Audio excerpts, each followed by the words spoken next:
Among many things, including maple syrup, ice hockey, and the massive size, Canada is also famous for its expensive flights. The domestic average flight in Canada is significantly more expensive than any other developed country in the world. The price for an average flight from Vancouver to Montreal is $339, but in the US, Seattle to New York is only $155, even though the distance is 100 miles more.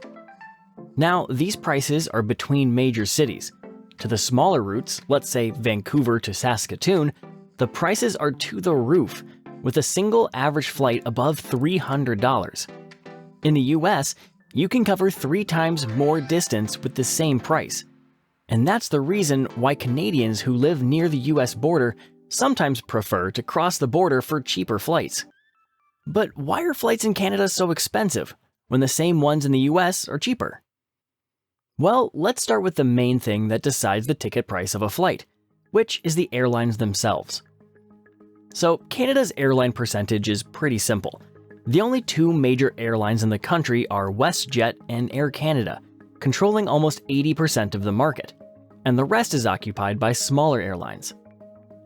So what usually happens is there is competition between airlines for ticket prices.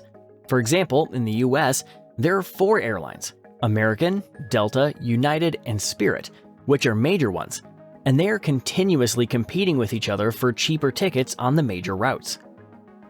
If you take the example of a route between San Francisco and Chicago, there are 4 airlines competing with each other for competitive prices. But if you take Edmonton to Montreal, there is just Air Canada on this route, which gives them allowance for higher ticket prices as people don't have any other option. The only competition in Canada for ticket prices is on the high-volume routes from Vancouver and Toronto, which are very few. So, how come Canadian airspace has so little competition? Well, this is firstly because of Canada's small population. Canada's population is almost the same size as California. This means that the domestic market in Canada is limited in terms of the number of passengers, which makes it difficult for airlines to gain a foothold in a market already dominated by larger, more established carriers, which have conquered the market. This also means that not all routes in Canada are going to have enough demand for multiple flights, and would suffice in just one flight daily or weekly, so there is no room for competition. Secondly, Canada is the most challenging market for airlines. You see, if any new airline has to sustain its business in Canada, it has to offer cheaper prices than Air Canada, and cheap enough for people to break their trust in Air Canada and go with a different airline. And that, in Canada, is extremely hard to do. That's because, first of all, Canada is one of the most expensive places to operate an airline. Fees, taxes, and charges for airports, air traffic control, security, and other shared services are among the highest of any country in Canada. Secondly, a low-cost model is hard to sustain in Canada. You see, if lower airfares are the aim, then a low-cost carrier is the only option. But Canada is a challenging market for a low-cost model. That's because low-cost airlines such as Spirit in America or Wizz in Europe rely on flying between highly populated cities. They are profitable by harnessing economies of scale. And given the relatively small population and limited domestic market in Canada, achieving these economies of scale can be difficult, because airlines couldn't attract sufficient passengers to sustain their operations. Plus, many of Canada's cities and regions are remote and less densely populated, which will make it challenging for low-cost airlines to establish and sustain viable routes. On top of that, the Canadian government makes it even more difficult for airlines, as they impose a 49% cap on how much an airline can be owned by foreign investors, which limits the ability of the airlines to access capital, to grow, or to start an airline.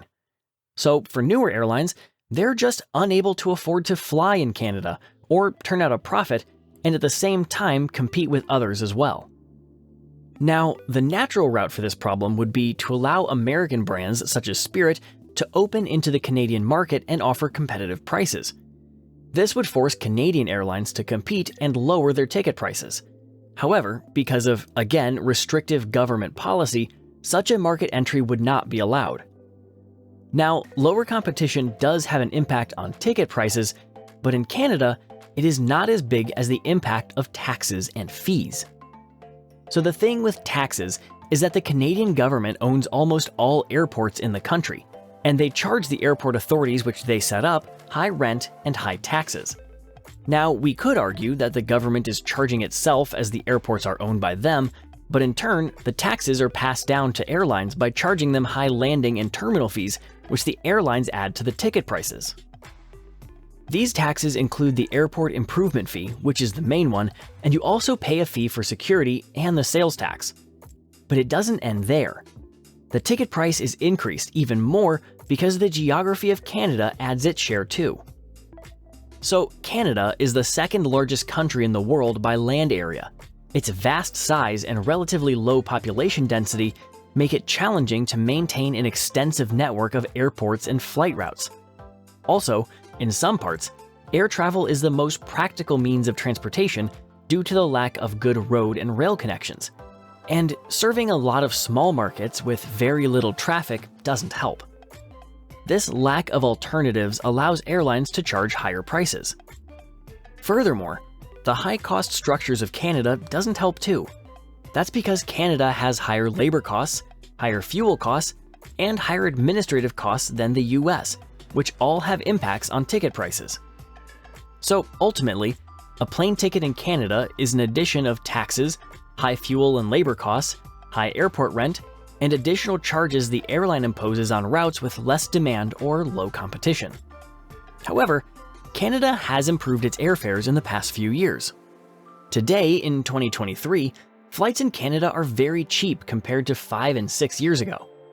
Canadians used to pay around $650 for the Vancouver-Toronto round trip, and you could only really choose WestJet or Air Canada. Today, it's as low as $250 and $300 for Air Canada. You could say that's a huge decrease in price, which it sure is, but still, routes like Vancouver to Yellowknife or Vancouver to Saskatoon have sky-high prices. There have been calls to lower taxes to make flying more affordable for Canadians, but the recent problems with Canada have probably pushed back these problems, and it might take years for something to change. For now, Canadians just have to keep searching for the best deals and hope that the cost of domestic flights in Canada will come down in the future.